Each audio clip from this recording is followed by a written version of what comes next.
Today's topic is about plant hormones, abscisic acid, and ethene. In today's lecture, we will discuss the functions of abscisic acid and ethene in plant developmental processes. First hormone we have is abscisic acid. Abscisic acid को stress hormone भी कहा जाता है due to its role in stress physiological conditions. ये plants जो हैं stress conditions के अंदर रिलीज करते हैं और ये हार्मोन्स प्लांट्स को इनेबल करते हैं कि वो स्ट्रेस कंडीशन में रिस्पॉन्ड कर सकें अकॉर्डिंगली, और ये प्लांट्स को टॉलरेंट बनाता है टू द स्ट्रेस कंडीशंस.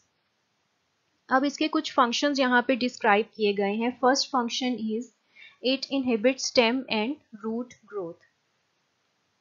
तो फिजियोलॉजिकल कंडीशंस में जबकि कोई ना कोई एबायोटिक फैक्टर या तो डेफिशिएंट हो जाता है या एक्सेस हो जाता है, तो उससे सेलुलर प्रोसेसेस प्लांट्स के इफेक्ट होते हैं. ये ना सिर्फ प्लांट को की ग्रोथ को इफेक्ट करते हैं बल्कि उसकी प्रोडक्टिविटी, रिप्रोडक्टिव कैपेसिटी और सर्वाइवल को भी. और स्पेसिफिकली यहाँ पे जो दो स्ट्रेस बताए गए हैं वो है drought and water logging. Drought में होता है शॉर्टेज ऑफ वाटर, जबकि वाटर लॉगिंग में होता है एक्सेस ऑफ वाटर. इन दोनों फिजियोलॉजिकल स्ट्रेस कंडीशंस में plants abscisic acid hormone release करते हैं जो उनको सरवाइव करने में हेल्प करता है. अब ये किस तरह से हेल्प करता है? It inhibits growth of roots and stems. तो इसका एडवांटेज है of prolonging plant survival rate. Next है they promote bud and seed dormancy. Dormancy भी एक सर्वाइवल स्ट्रेटजी है जो कि प्लांट्स यूज करते हैं इन स्ट्रेस कंडीशंस. तो सीड्स और प्लांट्स को प्रिवेंट कर दिया जाता है फ्रॉम जर्मिनेटिंग एंड ग्रोथ जब तक एनवायरमेंटल कंडीशंस फेवरेबल ना हो जाए. नेक्स्ट है they promote flowering in short day plants and inhibit in long day plants. So they work antagonistic to gibberellins, क्योंकि जिब्रेलिन्स प्रमोट करते थे flowering in long day plants जबकि इनहिबिट करते थे flowering in short day plants. Next, they promote leaf senescence and also promote abscission. तो ये भी एक adaptive strategy है plants की to minimize water loss in stress condition. इसी तरह से closing of stomata भी stress condition में एक adaptive strategy है. Abscisic acid actually है anti-transpiration हार्मोन है जो कि ट्रांसपायरेशन को स्टॉप कर देता है बाय क्लोजिंग ऑफ स्टोमेटा. इसी तरह से ये लीव्स को गिरा के उनकी एब्सिशन करके भी ट्रांसपायरेशन को स्टॉप कर देता है. तो ये एक एडॉप्टिव स्ट्रेटेजी है ऐसी एनवायरनमेंट में सरवाइव करने के लिए जहाँ पे वाटर की शॉर्टेज हो या फिर क्या हो, वाटर स्ट्रेस हो, ड्राउट हो या फिर विंटर कंडीशन हो. तो इस कंडीशन में वाटर को बचाना प्लांट्स के सर्वाइवल के लिए बहुत ज़रूरी है.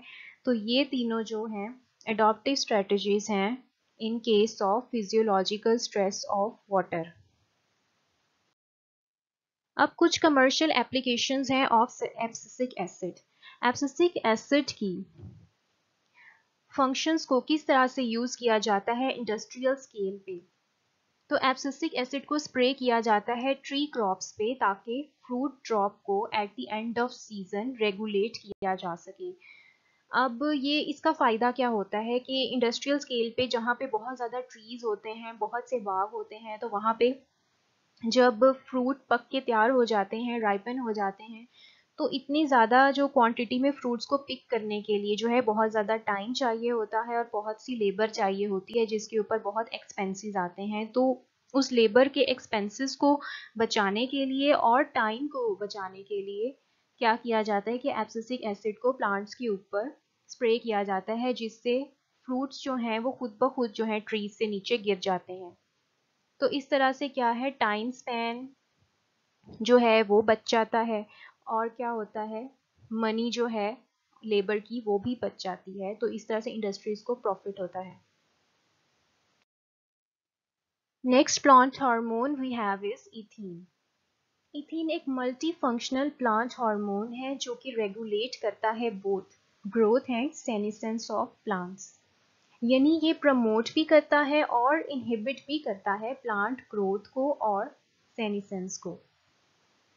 फर्स्ट फंक्शन इसका है it inhibit stem and root growth. तो फिजियोलॉजिकल स्ट्रेस कंडीशंस में क्या करते हैं, ये इनहिबिट कर देते हैं स्टेम ग्रोथ को और रूट ग्रोथ को, ताकि प्लांट्स के सर्वाइवल रेट को इंक्रीज किया जा सके, प्लांट्स को विल्टिंग से किसी हद तक रोका जा सके। Next they break dormancy of bud. अब इनहिबिशन के बाद यहाँ पे एक डेवलपमेंटल रोल इसका हमें नजर आ रहा है कि ये ब्रेक कर देता है डोरमेंसी ऑफ बड को, इस तरह से ये स्टेम ग्रोथ के अंदर इन्वॉल्व है। Next they promote flowering in pineapples. Pineapple fruits के अंदर ये फ्लावरिंग को प्रमोट करता है। Also they promote fruit ripening. तो फ्रूट की डेवलपमेंट और राइपनिंग और मैच्योरेशन में इथीन इन्वॉल्व है। Next we have commercial applications of ethene. Industrial scale पे किस तरह से इथीन को यूज़ किया जा रहा है, तो पाइन एप्पल इंडस्ट्री में किस तरह से यूज़ किया जा रहा है। पाइन एप्पल इंडस्ट्री में इथीन को यूज़ किया जाता है फॉर फ्लावरिंग। तो फ्लावरिंग इंड्यूस कराई जाती है थ्रू आउट द ईयर। इस तरह से पाइन एप्पल की रिप्रोडक्टिव डेवलपमेंट को ये इनिशिएट करते हैं। Next they stimulate ripening of tomatoes. As they are involve in ripening of fruits, तो टोमेटो इंडस्ट्री भी इसको स्टिमुलेट करने के लिए राइपनिंग ऑफ टोमेटोज को इथीन को यूज करती है। इस तरह से ये प्लांट्स की लाइफ को भी इंक्रीज किया जाता है इंडस्ट्रियल स्केल पे, कि अनराइपेंड जो कम्प्लीटली राइपेंड ना हो फ्रूट्स को, उनको ट्रांसपोर्ट किया जाता है दूर दराज इलाकों में और उसके बाद उनको इथीन स्प्रे किया जाता है राइपन करवाने के लिए, इस तरह से ताकि रस्ते के अंदर फ्रूट्स जो हैं वो ओवर राइपन होके ख़राब ना हो जाएं। Next they stimulate flow of latex in rubber plant. तो रबर इंडस्ट्री में भी इथीन स्प्रे किया जाता है, अप्लाई किया जाता है रबर प्लांट पे लेटेक्स को प्लांट में से एक्सट्रैक्ट करने के लिए।